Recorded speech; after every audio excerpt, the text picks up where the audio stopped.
एक दिन केतकी अपनी दोनों बहुओं कमला और विमला को अपने पास बुलाती है और वो उन्हें घर की चाबियां देने के विषय में बात करती है।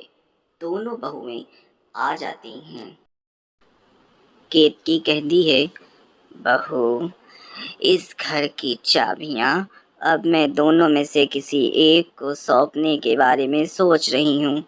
मैं सोचती हूँ कि कुछ सालों बाद ये चाबियां तुम्हें दे दूँ।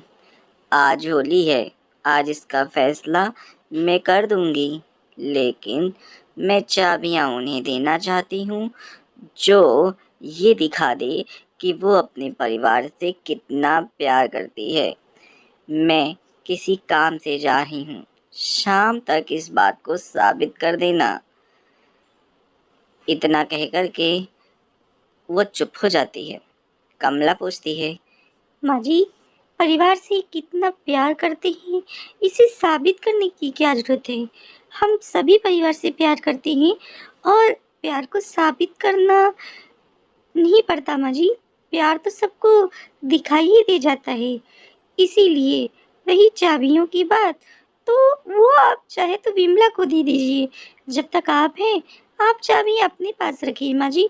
हम इतनी बड़ी जिम्मेदारी कैसे ले लें?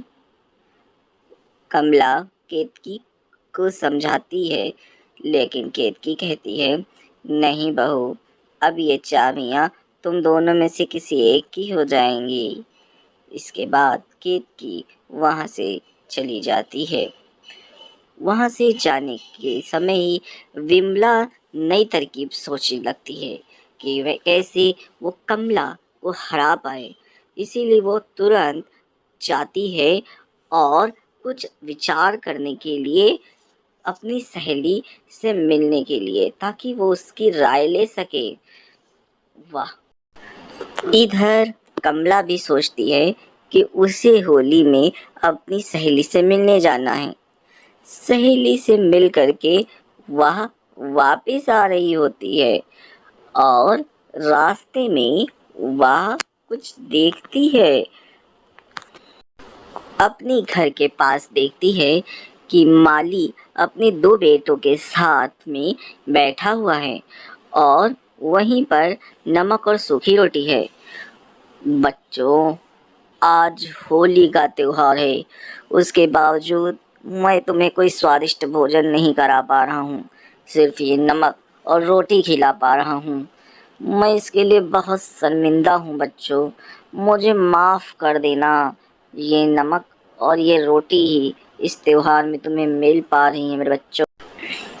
माली की बेटी बोलती है, पिताजी, कोई बात नहीं पिताजी, नमक भी कितना अच्छा होता है, कितना सीख देता है।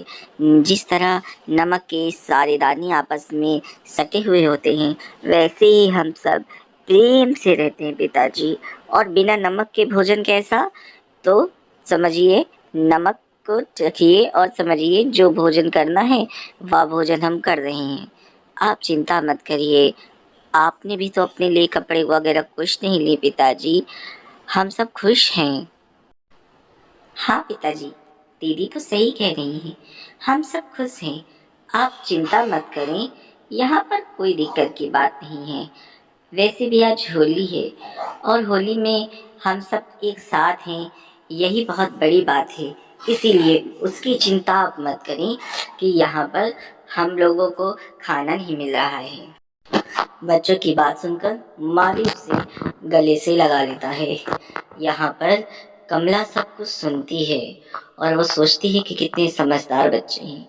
अब कमला अपने घर की ओर चल देती है, क्योंकि उसे अपनी सास के प्रश्नों का उत्तर मिल। इधर सहेली के घर आने के बाद जब घर से निकलती है तो विमला को भी सहेलियों की बातों से आइडिया मिल जाता है कि उसे माँ जी को क्या उत्तर देना है। इधर कमला की और विमला की सास केतकी घर पहुंचती है। घर पहुंचकर वो अपनी जगह पर आती है और सोचती है कि अब बहुओं को बुलाया जाए। इसीलिए वो दोनों बहुओं को आवाज लगाती है, बहुओं, ओ बहुओं, आ जाओ, और अपने विचार बताओ। कमला सास की आवाज को सुन करके आ जाती है। उधर विमला भी रसोई का काम छोड़कर फटाफट आ जाती है और सास के बिल्कुल पास में जाकर के खड़ी हो जाती है। केतकी देखती है कि दोनों बहुओं में काफी उत्साह है। इसका मतलब दोनों को उत्तर मिल गया होगा। वह दोनों बहुओं को अच्छे से देखती है और उसके बाद पूछती है, क्यों बहुओं, तुम्हें उत्तर मिला? क्या तुम बता सकती हो कि अपने परिवार से कितना प्यार करती हो? विमला, क्या तुमने उत्तर खोजा? कितना प्यार करती हो? माँ जी, मैं अपने परिवार से बहुत प्यार करती हूँ। जैसे कोई मनुष्य बिना धन के नहीं रह सकता, वो धन के लिए सब कुछ करता है, चोरी चकारी, बहुत कठिन मेहनत, सब कुछ। उसी तरह मैं अपने परिवार की अच्छाई और भलाई के लिए कुछ भी कर सकती हूँ। माँ जी, मैं अपने परिवार से उतना ही प्यार करती हूँ जितना कि कोई भी धन दौलत से करता है। इस दुनिया में जितनी अपार संपदा है, उसके बराबर मैं अपने परिवार से प्यार करती हूँ माँ जी। हाँ, मेरे लिए मेरा परिवार ही मेरी धन, मेरी दौलत, मेरी संपत्ति है। जैसे धन वैसा ही परिवार होता है माँ जी। मेरा उत्तर है धन संपदा की तरह। बहू, बड़ी बहू, अब तुम बताओ। मुझे विमला का उत्तर तो बहुत पसंद आया।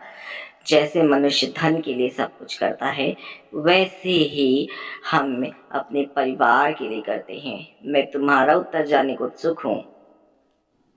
माँ जी, मेरा उत्तर तो सिंपल सा है। मैं सबको इतना प्यार करती हूँ जैसे कि हम सब नमक को करते हैं। जिसे खाने में नमक का कोई मूल्य अगर होता है, यानी कि अगर हम नमक को डाल दें तो उस खाने का मूल्य बढ़ जाता है। उसी तरह माँ जी, परिवार होता है। अगर मनुष्य के जीवन में परिवार है तो उसका मूल्य बढ़ जाता है।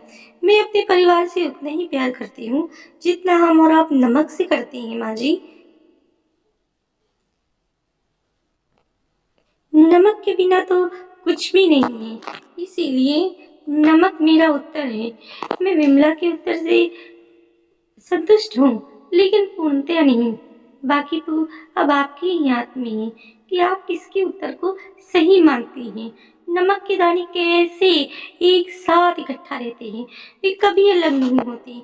जहाँ पर पड़ जाते हैं उस चीज को स्वादिष्ट बना देते हैं। बिना नमक का भोजन किसी को नहीं पसंद, वैसे बिना परिवार का व्यक्ति किसी को नहीं पसंद। ये कैसी बातें कर रही हो बहू? तुमने अपने परिवार की तुलना उस पक्ष नमक से की। अरे तुमसे अच्छी तो विमला है, जिसने अपने परिवार को धन दौलत से बराबर माना, यानी वो अपने परिवार को कीमती मानती है। और तुम नमक, जिसका कोई मूल्य ही नहीं है, उसके बराबर माना। अरे नमक के बिना क्या इंसान का काम नहीं चल सकता? लेकिन धन, जिस धन के लिए तुम लोगों के पिताओं ने यहाँ पर शादी की, अरे उस धन का मूल्य ही नहीं समझा तूने। नमक के बहाने किसी और का उपयोग कर लेती बहू। तूने नमक का उपयोग किया। मुझे तुमसे इस प्रकार के उत्तर की अपेक्षा नहीं थी। आज विमला ने बाजी मार ली है। विमला इस घर की मालकिन होंगी। मुझे तो लगा था कमला तू जीत जाएगी, लेकिन बहू, लगता है अब तुम्हारी बुद्धि धीरे धीरे करके खत्म होती जा रही है। कितनी होशियार और अक्लमंद बहू थी विमला। आने वाले समय में मैं अपना फैसला सुना दूंगी। कमला आज अपनी सास की डांट खा रही है। बहू, ये क्या बात है? ये क्या है? मैंने तुमसे सूप मांगा था और उस सूप में तुमने नमक ही नहीं डाला। बिना नमक का सूप भला कैसा लगता है? कल तुम रात में खाने के में नमक नहीं डालना भूल गई थी। हम सबको ऊपर से बाद में नमक मांगना पड़ा था। आजकल तुम्हारा ध्यान कहाँ है? जब से उस दिन तुमने वो प्रतियोगिता हारी, तब से लेकर आज तक तुम गलतियां कर रही हो। कमला ने सास की बात को सुना और सास की बात को सुन करके वह बोलने वाली ही थी उसका ध्यान गया कि विमला चुपचाप पीछे खड़ी उसकी बात सुन रही है। माँ जी, मैंने तो वही किया जैसा आपने कहा था। क्या नमक की कोई कीमत होती है क्या माँ जी? अगर खाने में नमक नहीं पड़ा तो मुझे लगा इसका कोई प्रभाव नहीं पड़ेगा, क्योंकि नमक का इतना महत्व कहाँ होता है। नमक तो नमक होता है माँ जी, उसके बदले में चीनी भी डाली जा सकती है। हो सकता है कि कुछ रुपए के सिक्के डालने से भी ऐसा हो जाए। माफ कीजिए माँ जी, मेरी बातों को बिल्कुल गलत मत समझिएगा, लेकिन नमक का महत्व नहीं होता है ये जब आपने कहा, उसी के बाद से तो मैंने नमक वगैरह डालना कम किया है।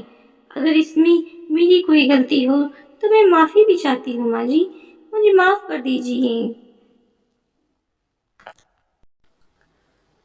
बहू की बातें सुन करके केतकी ने कहा, केतकी को लगा कि हाँ, इसकी बात में कुछ दम तो है। उस दिन मैंने इसकी बात पूरी नहीं सुनी और इसे डांट दिया। वह बोली, माफ करना बहू, मैंने उस दिन तुम्हारी बात का अर्थ समझा ही नहीं। तुम्हारी बात में कितनी गहराई थी। वाकई में तुम बहुत बुद्धिमान हो। तुम्हारी उत्तर की कोई सीमा नहीं है। अरे, नमक के बिना का भोजन तो वैसे भी स्वादहीन होता है। वह तुरंत विमला को आवाज लगाती है। विमला अपने कमरे के ही पास खड़ी सब कुछ सुन रही थी। तभी कमला बोलती है, माँ जी, मैं आपको ठेस पहुंचाना नहीं चाहती थी। अगर आपको बुरा लगा हो तो क्षमा करें। बहू, तुमने इस बुढ़िया की आंखें खोल दी। तुमने कोई गलती नहीं की है। तुम्हें किसी चीज का पछतावा नहीं होना चाहिए। इस तरह से वो अपनी बात कहती है। बहू, सच में तुम हमारे घर के बिल्कुल लायक हो। मुझे तुम्हारी ही जैसी बहू चाहिए, जो हमेशा इस घर को, इस परिवार को जोड़ के चले, परिवार के लोगों के हित की बात करे, जो परिवार का मतलब समझे। हाँ बहू, तुम दोनों बहुओं में तुम बुद्धिमान हो। मैं जानती हूँ कि विमला भी कम नहीं है, लेकिन पांचों उंगलियां तो बराबर नहीं होती हैं। विमला तुमसे छोटी है, वो तुमसे सब कुछ सीखेगी। बहू, विमला उसके बाद वहां आ जाती है कि उन दोनों को परिवार के विषय में बताती है कि परिवार का क्या महत्व होता है। वह बताती है कि कैसे उसने इस परिवार को बनाया, संजोया और आज उसकी इस बदौलत परिवार इकट्ठा है।